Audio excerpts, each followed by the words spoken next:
جب بھی دولت مند صحابی کی بات ہوتی ہے سب کے ذہن میں حضرت عثمان غنی رضی اللہ عنہ کا خیال آتا ہے، لیکن ایک اور صحابی ہے عبد الرحمن ابن عوف رضی اللہ عنہ، بے انتہا پیسے والے تھے۔ ان دونوں میں فرق یہ ہے کہ حضرت عثمان غنی رضی اللہ عنہ خاندانی امیر تھے اور عبد الرحمن ابن عوف رضی اللہ عنہ پیدائشی امیر آدمی نہیں تھے۔ انہوں نے اپنا سارا پیسہ جوانی میں کمایا اور بہت ہی تیزی سے کمایا۔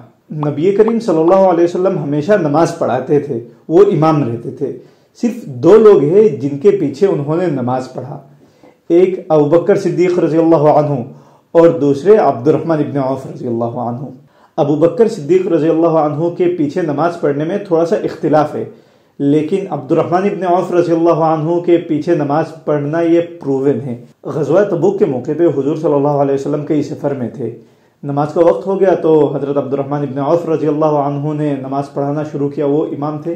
حضور صلی اللہ علیہ وسلم نے پیچھے سے آ کے جماعت جوائن کیا اور نماز میں ان کی ایک رکعت چھوٹ گئی۔ اس موقع میں صحابیوں کو یہ بھی پتا چلا کہ اگر نماز میں رکعت چھوٹ جائے تو کرنا کیا ہے۔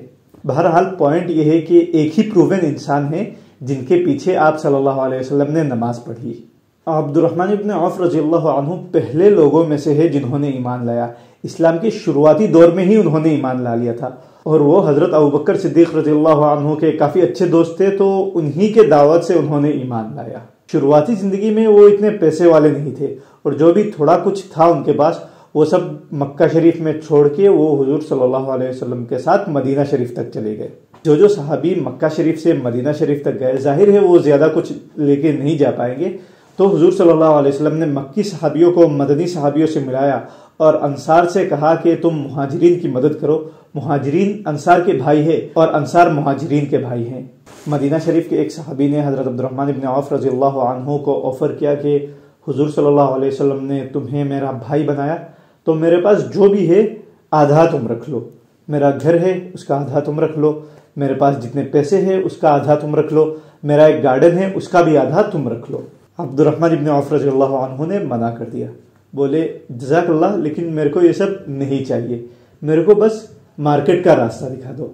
ان کے لیے کتنا آسان تھا کہ مدینہ شریف کا سب سے امیر مسلمانوں میں سے ایک ان کو اتنا سارا سامان آفر کر رہا ہے اور وہ اوور نائٹ پیسے والے بن سکتے ہیں، لیکن ان کو یہ کبھی بھی گوارا نہیں تھا کہ وہ لوگوں پہ ڈیپینڈنٹ رہے۔ اس لیے انہوں نے کہا کہ مجھے بس مارکیٹ کا راستہ دکھا دو، میں اپنا انتظام خود کر لوں گا۔ لیکن پرابلم یہ تھا کہ مدینہ شریف میں بزنس کرنا بہت ہی مشکل تھا، بیکاز آف کورس لوگ کسی آؤٹ سائڈر کو آ کے اتنی آسانی سے ٹریڈ کرنے دینے والے ہیں نہیں۔ لیکن عبد الرحمن ابن عوف رضی اللہ عنہ بہت ہی زیادہ چارمنگ اور کیریزمیٹک آدمی تھے۔ وہ ایک ہی دن میں سارے ٹریڈرز کے ساتھ ایڈجسٹ ہو گئے اور وہ امیر بھی بن گئے، کئی سالوں میں نہیں، کئی مہینوں میں بھی نہیں، کچھ دنوں میں وہ ملینئر بن گئے۔ ان کے بزنس میں اتنی برکت تھی کہ حضور صلی اللہ علیہ وسلم فرماتے تھے عبد الرحمن تاجر الرحمن ہے، یعنی اللہ کا بزنس مین۔ اور ان کے بارے میں ایک مشہور کہاوت تھی کہ اگر وہ پتھر بھی اٹھائیں گے اس کے نیچے ان کو سونا پڑا ہوا ملے گا۔ اور ان کا ایٹیٹیوڈ بہت ہی ہیپی گو نیچر والا تھا، بہت ہی ہنستے کھیلتے مزاج کے آدمی تھے، اینڈ آف کورس بہت ہی زیادہ امیر تھے۔ لٹرلی اتنا پیسہ تھا ان کے پاس کہ اس کا حساب نہیں لگایا جا سکتا، لیکن ان کے پیسے نے ان کو کبھی کرپٹ نہیں کیا۔ ان کے دولت نے ان کو ہمیشہ نماز کے اول صف میں بھیجا اور وہ بہت زیادہ صدقہ کرتے تھے۔ کبھی ایسا ہو ہی نہیں سکتا کہ اسلام کو تھوڑا سا بھی فائنینشیل ہیلپ کی ضرورت ہو اور وہ آگے نہیں آئے۔ طارق جمیل صاحب کہتے ہیں نا کہ ہاتھوں سے بھی دیتے تھے اور لاتوں سے بھی دیتے تھے، لیکن صرف مال سے ہیلپ نہیں کرتے تھے، جان سے بھی ہیلپ کرتے تھے۔ جنگ بدر کے موقع پہ وہ آپ صلی اللہ علیہ وسلم کے ساتھ ہی تھے اور جب دشمنوں نے اٹیک کیا تو ان کے ایک پیر میں بہت چوٹ آئی، جس کی وجہ سے زندگی بھر ان کے پیر میں ایک لنگڑاہٹ سی تھی۔ اور آپ صلی اللہ علیہ وسلم کے انتقال کے بعد عبد الرحمن ابن عوف رضی اللہ عنہ نے ان کی اہلیہ کے خرچے بھی اٹھائے۔ جب بھی ان کو حج میں جانے کا من ہوتا تھا تو اس کا خرچہ بھی وہی اٹھاتے تھے۔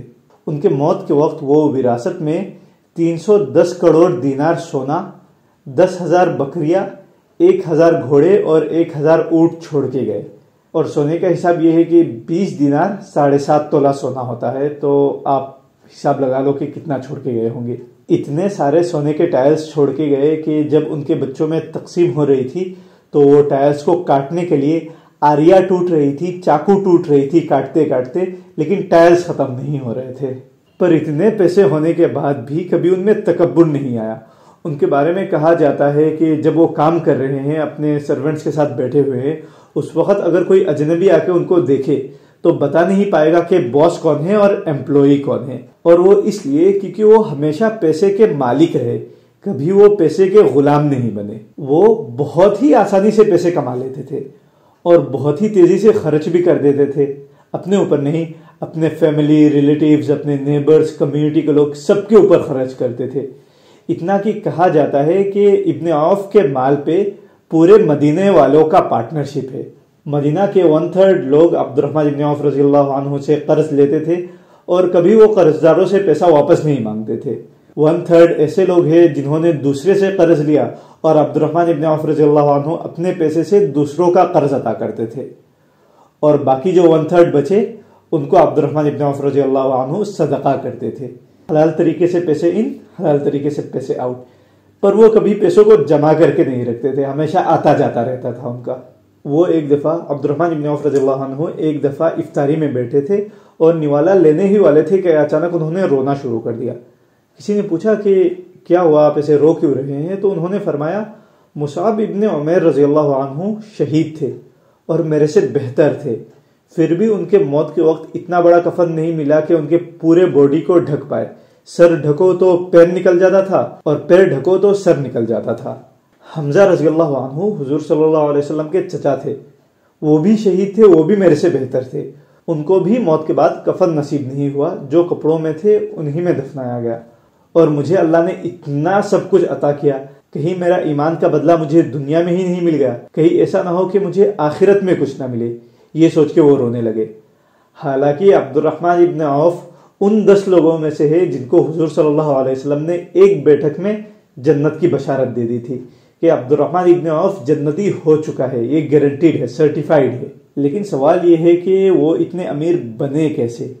انہوں نے فرمایا کہ ان کے بزنس کے 4 فارمولا ہیں، 4 اصول which made him a billionaire۔ انہوں نے فرمایا کہ میرا پہلا رول ہے کہ میں کبھی ادھاری میں نہیں خریدتا، میرے پاس 1 لاکھ دینار ہے تو میں 1 لاکھ دینار کا ہی بزنس کروں گا، ادھاری نہیں، ٹینشن نہیں۔ دوسرا اصول ہے کہ میں کبھی ادھاری میں نہیں بیچتا، چاہے ادھار والا زیادہ پیسے دے رہا ہے وہ ادھار میں نہیں بیچتے تھے، کیش میں لیتے تھے، کیش میں بیچتے تھے۔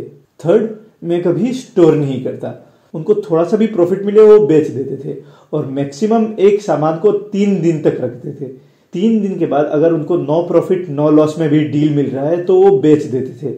کبھی بھی زیادہ پروفٹ کی امید میں انہوں نے بزنس کو نہیں روکا، چاہے پروفٹ ہو یا نہ ہو بزنس چلتے رہنا چاہیے۔ اور 4تھ اصول یہ ہے کہ انہوں نے فرمایا میں کبھی اپنے مال کے عیب کو نہیں چھپاتا، اگر میرے سامان میں کچھ خرابیاں ہے تو وہ میں بول دیتا ہوں، سامنے والے کو لینا ہے تو لے ورنہ نہ لے۔ ان 4 اصول کو فالو کر کے وہ سب سے امیر صحابی بنے، اور صرف پیسے میں اوپر نہیں، وہ 10 لوگوں میں سے بھی بنے جن کو حضور صلی اللہ علیہ وسلم نے دنیا میں رہتے ہی جنت کا سرٹیفکیٹ دے دیا۔ جنتی جنتی